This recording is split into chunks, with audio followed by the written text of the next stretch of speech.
ಶಾಂತಿನಗರ ವಿಧಾನಸಭಾ ಕ್ಷೇತ್ರದ ಚರ್ಚೀಸ್ ರಸ್ತೆಯ ಉದ್ಘಾಟನೆ ಕಾರ್ಯಕ್ರಮ ಹ್ಯಾರಿಸ್ ಬೆಂಬಲಿಗರ ಜಯಘೋಷದಲ್ಲೇ ಮುಗಿದು ಹೋಯಿತು ಅನ್ನುವಂತ ಮಾಹಿತಿ ಸದ್ಯ ಲಭ್ಯವಾಗ್ತಾ ಇದೆ. ಹ್ಯಾರಿಸ್ ಮತ್ತು ಅವರ ಬೆಂಬಲಿಗರು ಕಂಪ್ಲೀಟ್ ಆಗಿ ಆ ಪ್ರೋಗ್ರಾಮ್ ಅನ್ನ ಆವರಿಸಿಕೊಂಡಿದ್ರು. ಅದು ಸರ್ಕಾರಿ ಪೂರ್ವ ಕಾರ್ಯಕ್ರಮವೋ ಅಥವಾ ಕಾಂಗ್ರೆಸ್ ಪಕ್ಷದ ಕಾರ್ಯಕ್ರಮವೋ ಅನ್ನುವಷ್ಟರ ಮಟ್ಟಿಗೆ ರಸ್ತೆಯುದ್ದಕ್ಕೂ ಕೂಡ ಎನ್ಎ ಹ್ಯಾರಿಸ್ ಅವರ ಬೆಂಬಲಿಗರು ತಮ್ಮ ಶಕ್ತಿ ಪ್ರದರ್ಶನವನ್ನ ಮಾಡಿದ್ರು. ಇನ್ನು ಸರ್ಕಾರಿ ಕಾರ್ಯಕ್ರಮ ಆಗಿದ್ರು ಕೂಡ ಅಲ್ಲಿ ರಾರಾಜಿಸ್ತಾ ಇದ್ದಿದ್ದು ಮಾತ್ರ ಕಾಂಗ್ರೆಸ್ನ ಬಾವುಟ. ಅದೆಲ್ಲವನ್ನೂ ಕೂಡ ನೋಡಿದ್ರೆ ಅದು ಕಾಂಗ್ರೆಸ್ ಪಕ್ಷದ ಕಾರ್ಯಕ್ರಮವೋ ಅಥವಾ ಸರ್ಕಾರ ನಡೆಸ್ತಾ ಇರುವಂತಹ ಕಾರ್ಯಕ್ರಮವೋ ಅನ್ನುವಷ್ಟರ ಮಟ್ಟಿಗೆ ಅಲ್ಲೆಲ್ಲಾ ಕಡೆ ಕೂಡ ಕಾಂಗ್ರೆಸ್ನ ಬಾವುಟಗಳು ರಾರಾಜಿಸ್ತಾ ಇದ್ವು. ಇನ್ನು ದೃಶ್ಯಗಳಲ್ಲೂ ಕೂಡ ನಾವು ನೋಡ್ತಾ ಇದ್ದೀವಿ. ಉದ್ಘಾಟನೆ ಮಾಡುವಂತಹ ಸಂದರ್ಭದಲ್ಲಿ ಹಿಂಭಾಗದಲ್ಲೂ ಕೂಡ ಯಾವ ರೀತಿಯಾಗಿ ಕಾಂಗ್ರೆಸ್ ಬಾವುಟಗಳು ಅಲ್ಲಿ ರಾರಾಜಿಸ್ತಾ ಇವೆ ಅಂತ. ಇವತ್ತು ಚರ್ಚ್ ಸ್ಟ್ರೀಟ್ ನ ರಸ್ತೆ ಏನಿದೆ, ಚರ್ಚ್ ಸ್ಟ್ರೀಟ್ ಬಳಿಯಲ್ಲಿರುವಂತಹ ರಸ್ತೆ ಜೊತೆಗೆ ಆ ಫುಟ್ಪಾತ್ ಅನ್ನ ಉದ್ಘಾಟನೆ ಮಾಡೋರಿದ್ರು. ಸಿಎಂ ಸಿದ್ದರಾಮಯ್ಯ ಉದ್ಘಾಟನೆ ಮಾಡೋದಕ್ಕೂ ಕೂಡ ಬಂದಿದ್ರು. ಇಂತಹ ಸಂದರ್ಭದಲ್ಲಿ ಎನ್ಎ ಹ್ಯಾರಿಸ್ ಶಕ್ತಿ ಪ್ರದರ್ಶನಕ್ಕೆ ಮುಂದಾದ್ರ ಅನ್ನುವಂತ ಪ್ರಶ್ನೆ ಇದೀಗ ಎದ್ದೇಳ್ತಾ ಇದೆ. ಯಾಕಂದ್ರೆ ಕಾರ್ಯಕ್ರಮದ ಉದ್ದಕ್ಕೂ ಕೂಡ ಹ್ಯಾರಿಸ್ ಅವರ ಪರವಾಗಿ ಜಯಘೋಷಗಳು ಮೊಳಗ್ತಾ ಇತ್ತು. ಜೊತೆಗೆ ಎಲ್ಲರ ಕೈಯಲ್ಲೂ ಕೂಡ ಕಾಂಗ್ರೆಸ್ ಪಕ್ಷದ ಬಾವುಟ ರಾರಾಜಿಸ್ತಾ ಇತ್ತು.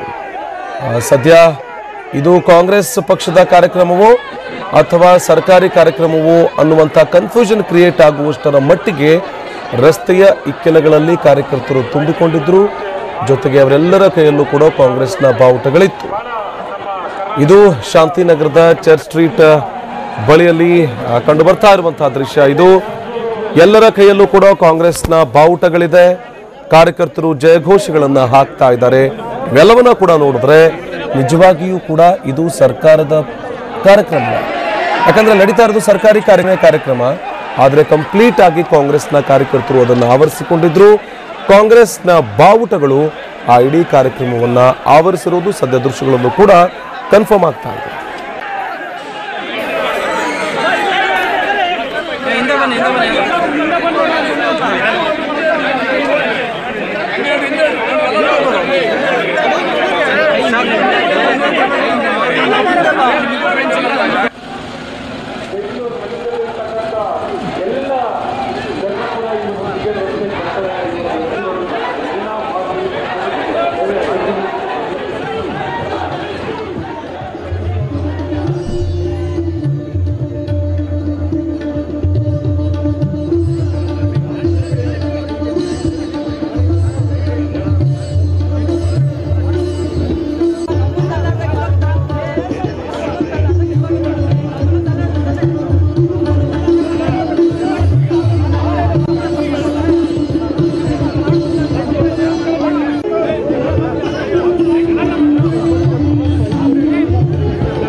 ಎಲ್ಲ ವಿನಂತಿ ಮಾಡ್ತಾ ಇದ್ರೆ ದಯವಿಟ್ಟು ಪಾರ್ಟಿ ಫ್ಲಾಗ್ಗಳು ಬೇರೆ ಫ್ಲಾಗ್ ಇಡಬಾರ್ದು. ದಯವಿಟ್ಟು ಇದು ಸರ್ಕಾರಿ ಕಾರ್ಯಕ್ರಮ.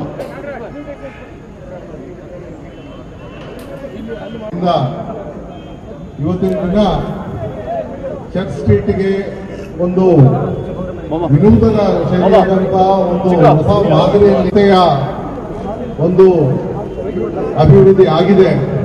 ಇದು ಬಹುಶಃ ಸರ್ಕಾರ ಸನ್ಮಾನ್ಯ ಮುಖ್ಯಮಂತ್ರಿಗಳ ನಗರೋತ್ಥಾನ ಯೋಜನೆ ಅಡಿಯಲ್ಲಿ ಸುಮಾರು 14 ಕೋಟಿಗಳನ್ನ ಒಂದು ಮಾದರಿ ರಸ್ತೆಯನ್ನಾಗಿ ಮಾಡಬೇಕು ಅನ್ನೋ ಒಂದು ಉದ್ದೇಶದಿಂದ ಇದನ್ನ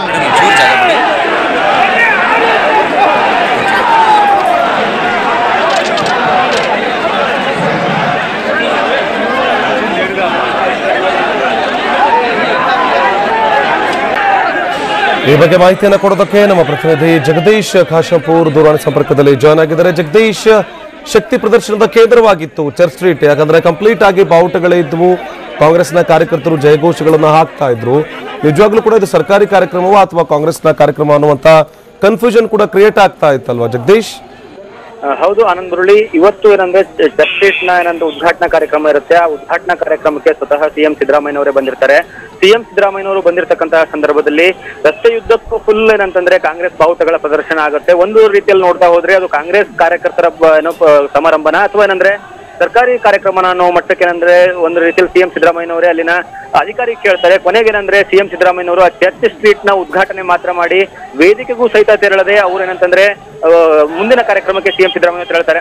ಇಲ್ಲಿ ನಾವು ಗಮನಿಸಬೇಕಾಗಿರೋದು ಮುಖ್ಯವಾಗಿ ಏನಂತಂದ್ರೆ ಸಂಪೂರ್ಣವಾಗಿ ಈ ಕಾರ್ಯಕ್ರಮ ಕಾಂಗ್ರೆಸ್ನ ಒಂದು ಶಕ್ತಿ ಪ್ರದರ್ಶನ. ಅದ್ರ ಜೊತೆಗೆ ಏನಂತಂದ್ರೆ ಇಷ್ಟೆಲ್ಲಾ ವಿಚಾರಗಳಿಗೆ ಮೇನ್ ಕೇಂದ್ರ ಬಿಂದುವಾಗಿರುವಂತದ್ದು ಶಾಸಕ ಹ್ಯಾರಿಸ್ ಅವರ ಒಂದು ಕ್ಷೇತ್ರ ಆಗಿರೋದ್ರಿಂದ ಈಗಾಗಲೇ ಏನಂತಂದ್ರೆ ಹ್ಯಾರಿಸ್ ಅವರ ವಿಚಾರವಾಗಿ ಸಂಪೂರ್ಣವಾಗಿ ಅವರಿಗೆ ನೆಗೆಟಿವ್ ಆಗಿರುತ್ತೆ. ಯಾಕಂದ್ರೆ ನಲ್ಪಾಡ್ ಅವರ ಪ್ರಕರಣಕ್ಕೆ ಸಂಬಂಧಪಟ್ಟ ಹಾಗೆ ಅವರ ಮಗ ಅಂತಂದ್ರೆ ಈಗಾಗಲೇ ಒಂದು ಹಲ್ಲೆಗೆ ಮಾಡಿರುವಂತದ್ದು. ಹಾಗಾಗಿ ಈಗಾಗಲೇ ಅವರಿಗೆ ಟಿಕೆಟ್ ನೀಡಬೇಕಾ ಬೇಡವಾ ಅನ್ನೋದ್ರ ಬಗ್ಗೆಯೂ ಸಹಿತ ಕಾಂಗ್ರೆಸ್ ವಲಯಗಳಲ್ಲಿ ಚರ್ಚೆ ಆಗ್ತಾ ಇದೆ. ಹಾಗಾಗಿ ಈ ವಿಚಾರವನ್ನ ಮುಂದಿಟ್ಟುಕೊಂಡು ಇದೇ ಒಂದು ಒಳ್ಳೆಯ ಒಂದು ಸಮಯ ಅಂತ ತಿಳ್ಕೊಂಡು ಹ್ಯಾರಿಸ್ ಅವರು ಸಿಎಂ ಸಿದ್ದರಾಮಯ್ಯನವರ ಮುಂದ್ಗಡೆ ಮತ್ತು ಕೆಜೆ ಜಾರ್ಜ್ ರಾಮಲಿಂಗಾರೆಡ್ಡಿ ಅವರ ಮುಂದ್ಗಡೆ ಶಕ್ತಿ ಪ್ರದರ್ಶನ ಮಾಡ್ತಾರೆ.